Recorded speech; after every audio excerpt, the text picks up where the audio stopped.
خندق کی جنگ جیتنے کے بعد ایک رات رسول اللہ صلی اللہ علیہ وسلم نے خواب دیکھا کہ وہ اپنے صحابہ کے ساتھ کعبہ کا طواف کر رہے ہیں. تو اس ڈریم کو پورا کرنے کے لیے آپ صلی اللہ علیہ وسلم 1500 صحابیوں کے ساتھ مکہ کی طرف روانہ ہوا ہے، لیکن مکہ والوں نے ان کا راستہ روک دیا. رسول اللہ صلی اللہ علیہ وسلم نے ان کے ایمبیسڈر کو کہا کہ ہم صرف اور صرف عمرہ کرنے کے لیے آئے ہیں. وہ بندہ واپس گیا اور مکہ والوں کو کہا کہ میں نے روم کے بادشاہ کیسر کو دیکھا ہے اور ایران کے بادشاہ کسرا کو بھی دیکھا ہے اور یمن کے بادشاہ نجاشی کو بھی دیکھا ہے، لیکن میں نے محمد جیسا بادشاہ کبھی بھی نہیں دیکھا. جب وہ وضو کرتے ہیں تو لوگ اس پانی کا قطرہ بھی زمین کو ٹچ کرنے نہیں دیتے. ایسے آدمی اور ایسے فالوور سے لڑنا امپاسبل ہے. میں تو کہتا ہوں ان کی بات مان لو، لیکن آف کورس انہوں نے بات نہیں مانی. رسول اللہ صلی اللہ علیہ وسلم نے حضرت عمر کو کہا کہ تم جاؤ اور ان سے بات کرو. تو انہوں نے کہا کہ میرا کوئی بھی رشتہ دار اتنا سٹرونگ نہیں ہے مکہ میں جو میری پروٹیکشن کر سکے، کیونکہ حضرت عمر کا تعلق تھا بنو عدی سے جو کہ قریش میں تھا، لیکن اتنا پاورفل خاندان نہیں تھا. حضرت عمر نے کہا آپ عثمان کو بھیجیں، کیونکہ عثمان کا تعلق بنو امیہ سے تھا اور بنو امیہ قریش کی سب سے سٹرونگ اور سب سے مالدار فیملی تھی، اور آگے جا کر اس فیملی نے آلموسٹ 100 سال تک مسلمانوں پہ حکومت بھی کی ہے، اور آج تک مسلمانوں کی ایک سینٹرلائزڈ سب سے بڑی ایمپائر جو تھی وہ بھی یہی امیہ ایمپائر.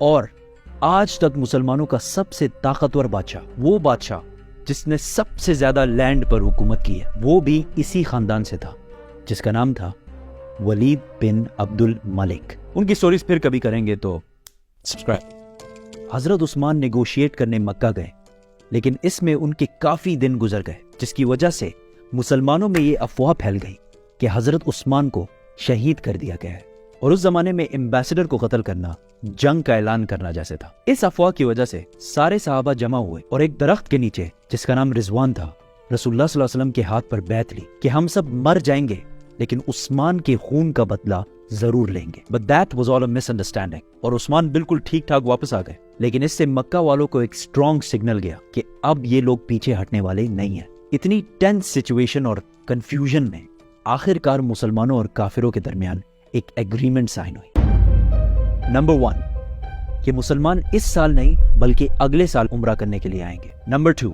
10 سال کے لیے مکہ اور مدینہ کے درمیان کوئی لڑائی نہیں ہو. نمبر 3 اگر مدینہ سے کوئی آدمی مکہ جائے اسلام چھوڑ کر تو اسے کچھ نہیں کہا جائے گا، لیکن اگر مکہ سے کوئی آدمی مدینہ جائے اسلام قبول کر کے تو اسے واپس کرنا ہوگا. کسی بھی صحابی کو یہ ایگریمنٹ پسند نہیں آئی، کیونکہ اس میں تو کلیئرلی لگ رہا ہے کہ مکہ والے بدماشی کر رہے ہیں. لیکن رسول اللہ صلی اللہ علیہ وسلم نے ان سارے صحابیوں کی رائے سائڈ پہ کر کے اس ایگریمنٹ پر مہر لگا لی. جو بندہ مکہ کی طرف سے اس ایگریمنٹ کو سائن کر رہا تھا، جیسے یہ ایگریمنٹ سائن ہونے لگی اس کا خود کا بیٹا مکہ سے بھاگ کر اسلام قبول کر کے یہاں پہنچ گیا، لیکن رسول اللہ صلی اللہ علیہ وسلم نے اس کو واپس کر دیا. وہ صحابی ابو جندل روتا رہا، چیختا رہا کہ مجھے ان ظالموں کے پاس واپس مت بھیجو، لیکن a deal is a deal. اس کو واپس کر دیا گیا. کافی لوگ ایسے آنے لگے اور سب کو واپس بھیجا گیا. ایک دفعہ ایک عورت بھی مکہ چھوڑ کر مدینہ آئی، لیکن اس عورت کو واپس نہیں کیا گیا، کیونکہ مکہ والوں نے معاہدے میں ایک غلطی کی تھی، اور اس معاہدے میں لکھا تھا کہ اگر کوئی آدمی مکہ سے مدینہ آئے تو اسے واپس کیا جائے گا. آدمی، عورت کا تو کسی نے کچھ نہیں کہا. اور اس طرح کوئی آدمی اگر اسلام قبول کر کے مدینہ آئے تو اسے واپس کر دیا جاتا تھا، لیکن اگر کوئی عورت آئے تو اسے مزے سے رہنے دیا جاتا. ایسا سسٹم چلتا رہا. آخر ایک شخص آیا، ابو بصیر. رسول اللہ صلی اللہ علیہ وسلم نے اس کو بھی واپس کیا، لیکن وہ کسی طرح وہاں سے بھاگ کر مکہ اور مدینہ دونوں کو چھوڑ کر ادھر ان the middle of nowhere رہنے لگا. آہستہ آہستہ بہت سارے لوگ مکہ سے مدینہ جاتے اور مدینہ سے انہیں واپس بھیج دیا جاتا، لیکن وہ مکہ کے بجائے ادھر ابو بصیر کے ساتھ رہنے لگے، اور یہاں آہستہ آہستہ ایک پورا ٹاؤن آباد ہو گیا. اور ان کی لوکیشن اتنی پرفیکٹ تھی کہ یہ مکہ اور شام کے درمیان جو ٹریڈ کا راستہ تھا بالکل اس کے پاس آباد تھے. تو انہوں نے آہستہ آہستہ مکہ والوں سے اپنا بدلہ لینا شروع کیا. اس ابو بصیر کے ٹاؤن کی وجہ سے مکہ والوں کا ملینز اینڈ بلینز کا نقصان ہونے لگا. آخر کار مکہ والوں نے تنگ آ کر اس ایگریمنٹ کا 3rd پوائنٹ، جو انہوں نے خود بڑے خوش اور پاورفل ہو کے ڈالا تھا، خود ہی کہا کہ بس اس کو ختم کرو. اور کہا کہ آج سے اگر کوئی آدمی مکہ سے مدینہ جائے تو اسے پلیز مدینہ میں بہت اچھے طریقے سے رکھو. اور آہستہ آہستہ یہ ایگریمنٹ ان کے گلے میں پھنسنے لگی.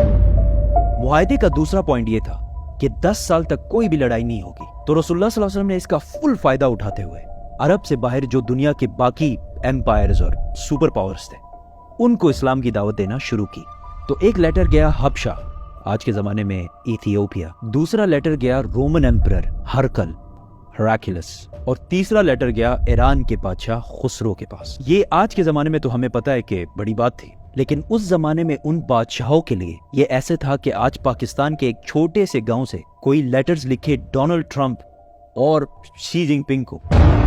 لیکن ڈفرنس آج اور اس زمانے میں صرف یہ ہے کہ اس زمانے کے کرسچنز اور یہودیوں کو یہ بات بہت اچھی طرح پتہ تھی کہ بہت جلد ایک پیغمبر، ایک میسنجر آنے والا ہے. حبشہ کا بادشاہ نجاشی جو کہ کرسچن تھا، اس نے تو اسلام قبول کر لیا، لیکن رومن ایمپرر کو یہ بات بہت عجیب لگی. تو اس نے اپنے ایمپائر میں موجود کچھ قریش کے لوگوں کو بلایا. اور اس ٹائم ابو سفیان بھی رومن ایمپائر میں ہی موجود تھے. تو ابو سفیان کچھ عربیوں کے ساتھ رومن ایمپرر کے محل میں پیش ہوئے اور ان کو محمد صلی اللہ علیہ وسلم کے کیریکٹر کے بارے میں بتایا. رومن ایمپرر بہت امپریس ہوئے محمد کے کیریکٹر کے بارے میں سن کر، اور انہوں نے کہا کہ مجھے پتا تھا کہ بہت جلد ایک پیغمبر آنے والا ہے، لیکن وہ تم عربیوں میں سے ہوگا یہ میں نے کبھی نہیں سوچا. ابو سفیان نے وہاں سے باہر نکل کر اپنے ساتھیوں کو بولا کہ اب تو محمد سے رومن ایمپائر کا بادشاہ بھی گھبرانے لگا. یہ تو تھے دونوں کرسچن کنگڈمز، لیکن ایران کے بادشاہ زوراسٹرین پارسی تھے جو آگ کی عبادت کرتے. خسرو نے کہا تم لوگ اس ڈیزرٹ سے آ کے مجھے سکھاؤ گے کہ زندگی کیسے گزارنی ہے، اور اس لیٹر کو پھاڑ کر پھینک دیا. اور اس نے 2 لوگوں کو رسول اللہ صلی اللہ علیہ وسلم کو مارنے کے لیے بھیجا. ویئرڈلی انف کچھ ہی دنوں بعد اس کے اپنے بیٹے نے اس کو پھاڑ جان سے مار دیا. جیسے ہی وہ 2 لوگ مدینہ پہنچے تو رسول اللہ صلی اللہ علیہ وسلم نے ان کو بلایا اور کہا کہ جس بادشاہ نے تمہیں مجھے مارنے کا آرڈر دیا ہے اس کے اپنے بیٹے نے اسی کو مار دیا. وہ یہ سن کر حیران ہو گئے اور واپس چلے گئے. اس طرح اسلام کا نام آہستہ آہستہ پوری دنیا میں پھیلنے لگا. اور ویسے بھی مکہ کے ساتھ تو 10 سال تک کوئی لڑائی نہیں ہونی تھی، تو مسلمانوں نے اپنی ساری اٹینشن مکہ کو چھوڑ کر خیبر کی طرف کی.